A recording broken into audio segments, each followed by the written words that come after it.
Hi there. Welcome to the Calm Farm. This is a podcast that I've wanted to do for a long time, but tell me if this is true for you. The fuckery of the last 4 to 5 years has been exhausting. And for myself, it got in the way of a lot of things that I wanted to create. So it's a beautiful thing to be able to sit here and finally bring this to fruition. And I did swear just then, and I want to let you know that I do swear quite a bit. And the reason why I do is, well, I was an athlete, so most athletes swear like truck drivers, but that's kind of where I adopted it. But it's also inviting us to look at something that the yogic teachings highlight, and that is that we have been programmed and conditioned to think certain things, like a particular word is bad and you shouldn't use it, and other words are good and they're fine, right? Which is all it's bullshit. It's just made up. So I often, when people get offended by swearing, I often bring that up. I challenge it, because why are we getting offended by a frequency? It's just a sound. Like the sound fuck is no different to the sound cup. They're just different sounds within this unified field. So the teachings of yoga are interested in that. It's like, why do I think that? Why do I subscribe to that? Because we've been taught to.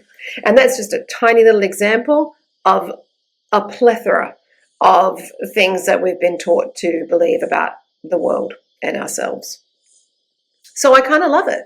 I love a little bit of swearing. I'm going to say bullshit every so often. I'm going to call bullshit in this podcast too. So what this platform is about taking the yogic teachings and making them really accessible and easy to understand. I'm not interested in the wafty yogic woo-woo arena. I'm not throwing shade on people at all. It's just that we can move into that world of spiritual bypass, which is like, oh, no, I'm over here and everything's love and light, and love and light is wonderful. And there's also the underground and the underworld and being human and the nitty-gritty and the stuff that we deal with, and that it's hard. And I want to be open and upfront about that, about my own human struggle, and hopefully help you with yours. So today I want to share a story from the yogic tradition. It's a story about a god called Ganesh. Now, he's the big elephant head one. You may or may not know him. First of all, gods and goddesses are just representing frequencies within the field of consciousness. And they are, or you could say, aspects of our human condition. So they're things that we understand. Ganesh represents obstacles in all forms. So our experience of obstacles and also removing them. If you go to India, I've been to India like 4 times and I'm not done exploring that part of the world. It's so exquisite. It's a powerful teacher. You learn a lot about yourself there. But if you ask people, what is your favorite god or goddess? They'll say usually one of 2. Not always, but most often they'll say Ganesh, because Ganesh is the remover of obstacles. And we're all interested in that, right? Obstacles are challenging. And then Lakshmi is the other one, because she's the goddess of abundance. And I'll definitely be doing a podcast on her for sure. So Ganesh is a teaching that is so multifaceted. So I'm going to bring in the story that I love the most, because I feel like it touches into all these different parts of this particular experience that we have in the world. One is to forget our perfect offering. Right? There is a misperception in the world that there is some kind of ideal state of perfection that we need to be striving for, and we can give ourselves a really hard time because we're never ever there. And then we misperceive that other people are there. And perfection is promoted in our society as the thing that we should be striving for. And it's all bullshit, right? It doesn't exist. And if you are a perfectionist, I guarantee you will be exhausted, because you're constantly striving for something that you will never ever achieve. There's a wonderful song called Anthem by Leonard Cohen, and he says, forget your perfect offering. There is a crack, a crack in everything, and that's how the light gets in. So that's a nice entry point into the Ganesh story. Here it is. Ganesh is at a party. He's having a great time. He's often seen dancing, he's pretty jolly. And he's eating some pies and treats. If you go to India, please have all the sugary treats. They're so good. So he's eating all of them. He's loving it. And then on the way home from the party, he's riding on his vehicle, which is a teeny tiny little mouse. So he also represents paradoxes. Yeah, big elephant, teeny tiny mouse. He's riding along and a snake crosses the path. Snakes, mice, they're not really friends. The mouse, it rears up and Ganesh goes flying into the air, and then he eventually hits the ground and his big belly splits open and all the treats come pouring out. It's a little bit graphic, but it's a myth, so we go with it. The moon in the sky is watching everything. And he starts laughing at Ganesh. He finds this so funny, doesn't stop laughing. Ganesh becomes full of rage, full of shame. He breaks off his own tusk. He throws it at the moon and knocks the moon out of the sky. So if you go to India, or if you ever see a Ganesh statue, you'll see that he's always depicted with only one tusk. So there's an uproar now because people like the moon. It's beautiful and illuminating, and lovers like to make love under it, and poets like to make their poetry under it. So they go, you have to restore the moon, Ganesh. So he goes, all right, I'm going to, but I'm mad at it. So from now on, it can only be bright for half the time. The other half of the time, it has to contract and go into darkness. So this is how we get the waxing and the waning of life. It is this symbolism of the swara, the sway of life. Sometimes we're like this, life is good. Sometimes we're contracted and small. So it's that beautiful expansion and contraction. However, now that that's happening, life actually gets better because there's flow, there's sway, things get interesting, there's a dance to life, there's cycles. So from the apparent obstacle comes this beautiful expression. However, Ganesh is now in a shame spiral. He's upset about how he behaved, but also he looks in the mirror and he sees his imperfection. He goes, I'm not perfect anymore. I'm broken. So I can't fulfill my dharma.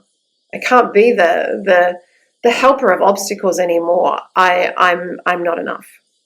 So a sage comes and sees him one day and he says, Ganesh, I need you to help me with an obstacle. And he says, I can't do it. Look at me. I'm broken.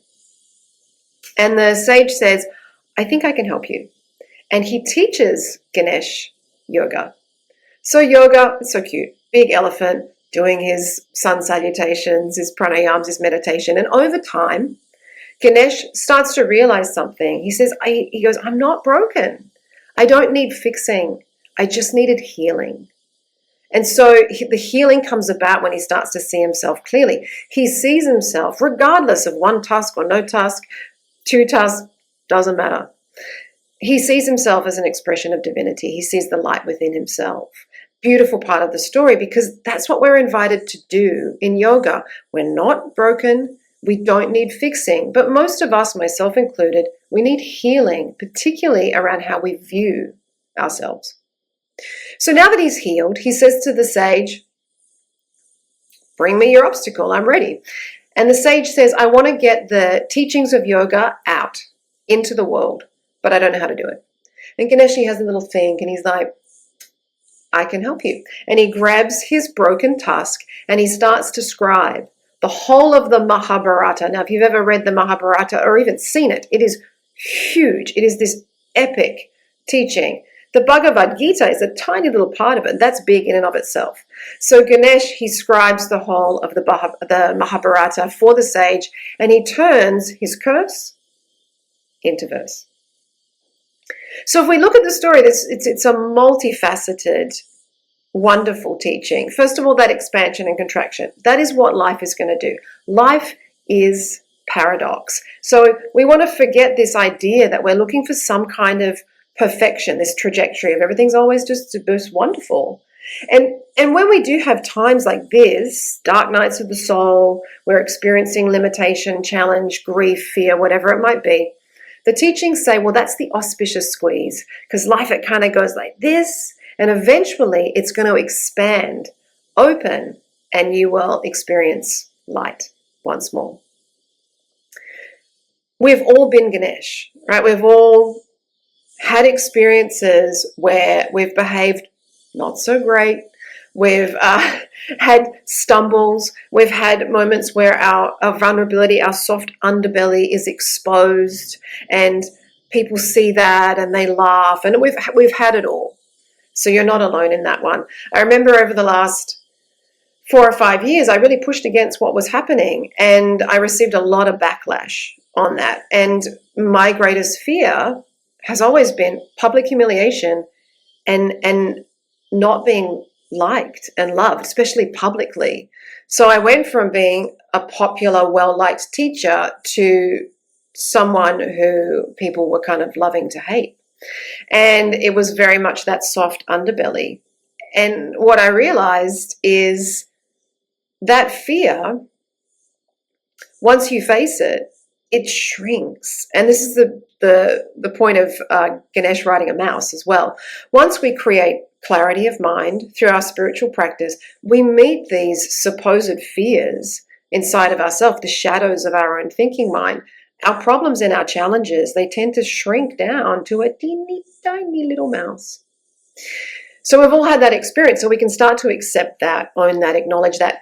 To be spiritual is to be more human, not to be less. We want to embrace all the parts of ourselves. So we embrace the part that, yeah, shiny business card, I'm willing to show this to the world, and the parts where not so willing to show, but it is there, because yoga is about integration and wholeness, and you can't experience wholeness if there's parts of you that you reject, deny, and push away. And that's what happens to Ganesh. He's like, yeah, I've got one tusk. It's all good. He embraces it. He sees it through the light of loving awareness, and he brings himself to healing so he can execute his Dharma. That's the other thing. Each and every one of us are held back from what we want to do because we think, well, I'm not perfect. I'm not perfect. I'm not enough. I'm fundamentally flawed. I'm broken. I'm this, I'm that. We've all got those stories that, again, we start to dial down through our spiritual practice. We create that inner calm, that quiet, and it allows us to turn our curse into verse. These things that we start to understand about ourselves, they fuel what we do in the world.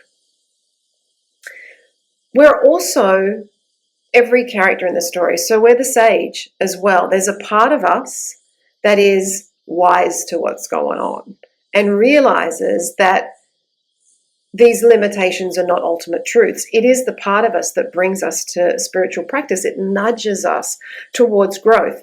And each and every one of us, we have a collective purpose. We have individual purposes, maybe be a yoga teacher, be an actress, be a whatever it is that you want to do. But our collective purpose as human beings is to grow. And there is this seed inside of us that wants that. That's the inner sage. Also, just quickly, we've all thrown a tusk or two. Now, we don't snap off parts of ourselves and throw them at other people. That would be weird and a bit gruesome. So we don't do that, but metaphorically we do. We definitely throw a tusk and we try and knock people out of their own sky. We try and knock out people's light, particularly if they've hurt us and we feel triggered, which is what happens in the story with Ganesh. So again, it's acknowledging that there are behaviors that can be not so great. That doesn't mean that we are fundamentally flawed or broken. It's just some not so great behavior that, again, is very possible to heal through our sadhana, our spiritual practice. So that's the story of Ganesh. One last thing, he's sometimes called Vakratunda, which means the twisted trunk, because this is what life does. Plot twist, plot twist, plot twist, plot twist, plot twist. Forget your perfect offering. It's not going to unravel the way that you want it to. So we have our goals, our desires, our dreams, absolutely, and we want to get specific about that. And then we're just also open to the plot twists and how things will unfold within this field. And part of Tantra is, can you fall in love with it? Can you fall in love with how life is choosing to unfold in this moment, because then you won't miss it. There is a word for perfection in yoga, and it's purna or purnatva. And it's not this idea that we have to be at some point getting to this place where we're not flawed and everything's perfect. That's just not what we're looking for in this practice. Purna means fullness or wholeness. So if we meet life as it is choosing to unfold, be this piece of life meeting life. My teacher Mark Bredner says that all the time. If we can come to that place, we will experience perfection, whether we're stubbing our toe, whether we're falling in love or falling apart. It doesn't matter. The fullness and the wholeness is available to us at any moment. That is perfection. I hope this episode helped you to calm your farm. This is my greatest wish for myself, for everyone, that these teachings bring that element of calm and peace to you, to your body, to your heart, to your mind. I hope you have a wonderful day or night wherever you are in the world, and I'm sending you lots of love. Namaste.